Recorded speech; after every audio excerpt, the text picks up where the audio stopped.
ബ്രിട്ടീഷുകാരുടെ വിദ്യാഭ്യാസ പ്രവർത്തനങ്ങളുടെ വലിയ സ്വാധീനം ഭാരതത്തിലുടനീളം വിവിധ നവോത്ഥാന ചിന്തകൾക്ക് വഴിതെളിച്ചു. ബ്രിട്ടീഷ് ഭരണകാലത്ത് സുവിശേഷങ്ങളും തുടർന്ന് വേദപുസ്തകം മുഴുവനും മലയാള ഭാഷയിലേക്ക് തർജ്ജമ ചെയ്തതും വൈദിക വിദ്യാഭ്യാസം സെമിനാരിയിൽ ആരംഭിച്ചതും മിഷണറിമാരുടെ പ്രവർത്തനങ്ങളും തുടർന്ന് ഉണ്ടായതായ വേദപുസ്തക പഠനങ്ങൾ, വ്യാഖ്യാനങ്ങൾ, വേദപുസ്തക പഠന മീറ്റിങ്ങുകൾ ഇവയെല്ലാം നവോത്ഥാന നവീകരണ പ്രവർത്തനങ്ങൾക്ക് ആക്കം കൂട്ടിയവയാണ്. ഈ കാലത്ത് സെമിനാരി അധ്യാപകരായിരുന്ന പാലക്കുന്നത്ത് അബ്രഹാം മൽപ്പാനച്ചനും കൈതയിൽ ഗീവർഗീസ് മൽപ്പാനച്ചനും ഈ നവീകരണ പ്രസ്ഥാനങ്ങൾക്ക് നേതൃത്വം നൽകി. അവർ ആരംഭിച്ചതായ ശുദ്ധീകരണ പ്രക്രിയയാണ് മലങ്കര സഭയിലെ നവീകരണം എന്ന് അറിയപ്പെടുന്നത്. മലങ്കര സഭയിൽ തിരുവചനത്തിന് നിരക്കാത്ത ആചാരങ്ങളും വിശ്വാസങ്ങളും ഉണ്ട് എന്ന് തിരിച്ചറിഞ്ഞതായ നവീകരണകർത്താക്കൾ പ്രത്യേകിച്ച് 24 സംഗതികൾ ചേർത്ത നവീകരണ പോർക്കളത്തിലെ ഹർജി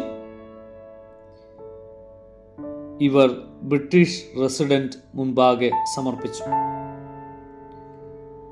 മലങ്കര സഭയിൽ സുവിശേഷത്തിൻ്റെ വിത്ത് വിതച്ച തോമസ് അപ്പോസ്തലന്റെ വിശ്വാസത്തിൽ ഉറച്ചു നിൽക്കുന്നതിനും കാലാകാലങ്ങളിൽ വിദേശ ബന്ധങ്ങളിലൂടെ സഭയിൽ നുഴഞ്ഞു കയറിയ ദുരുപദേശങ്ങളെയും ദുരാചാരങ്ങളെയും വേദപുസ്തകത്തിൻ്റെ വെളിച്ചത്തിൽ തുടച്ച് നീക്കുകയും ചെയ്യുവാനായിട്ടാണ് നവീകരണ നേതാക്കളായ പാലക്കുന്നത്ത് അബ്രഹാം മൽപ്പാനച്ചനും കൈതയിൽ ഗീവർഗീസ് മൽപ്പാനച്ചനും അവരുടെ സഹപ്രവർത്തകരും ശ്രമിച്ചത്. ഈ നവീകരണ ചിന്തകളിലെ പ്രധാന ആശയങ്ങളും നവീകരണം മൂലം വരുത്തിയതായ ചില മാറ്റങ്ങളും പങ്കുവയ്ക്കട്ടെ. ഒന്ന്, ആരാധിക്കുന്നവന് മനസ്സിലാകുന്ന ഭാഷയിലായിരിക്കണം ആരാധന എന്നുള്ളതായിരുന്നു. ആരാധന മാതൃഭാഷയിലാക്കി. മലയാളത്തിൽ വിശുദ്ധ കുർബാന അനുഷ്ഠിക്കപ്പെട്ടു. മരിച്ചവർക്ക് വേണ്ടിയും മരിച്ചവരോടും പരിശുദ്ധരോടും പ്രാർത്ഥിക്കുന്ന പതിവുകൾ നിർത്തലാക്കി.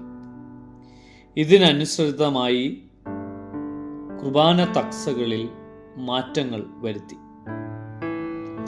പങ്കെടുക്കുവാൻ ആളുകൾ ഇല്ലാതെ ഇരുന്നപ്പോൾ വിശുദ്ധ കുർബാന ചൊല്ലുന്ന രീതി അവസാനിപ്പിച്ചു. കുർബാനയിൽ ശുദ്ധീകരിക്കപ്പെട്ടതായ അപ്പവീഞ്ഞുകൾ പ്രത്യേകമായി കൊടുക്കുവാൻ ആരംഭിച്ചു. പട്ടക്കാരോടുള്ള രഹസ്യ കുമ്പസാരം നിർത്തലാക്കുകയും പരസ്യ കുമ്പസാരം ആരംഭിക്കുകയും ചെയ്തു. പെരുന്നാളുകളോട് ചേർന്നുള്ളതായ അനാചാരങ്ങൾ നിർത്തലാക്കി. വേദപുസ്തക പഠനത്തിനും കുടുംബ പ്രാർത്ഥനയ്ക്കും സുവിശേഷ സാക്ഷ്യത്തിനുമൊക്കെ പ്രോത്സാഹനം നൽകി.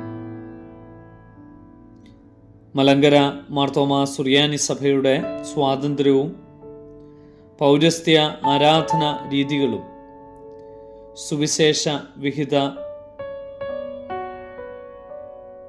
പഠനങ്ങളും ഒക്കെ മുറുകെ പിടിക്കുവാനായിട്ട് തുടങ്ങി. ഇത് കേരളത്തിലെ സഭകളിൽ വലിയ മാറ്റങ്ങൾക്ക് വഴിതെളിച്ചു. വേദപുസ്തക സത്യങ്ങളിലും നവീകരണ പ്രമാണങ്ങളിലും ഉറച്ചു നിൽക്കുന്ന മലങ്കര മാർത്തോമ സുറിയാനി സഭയുടെ സ്വത്വബോധം നമ്മെ ദിനംതോറും ഒരു പുതുക്കപ്പെടലിൻ്റെ അനുഭവത്തിനായി വെല്ലുവിളിക്കുന്നു.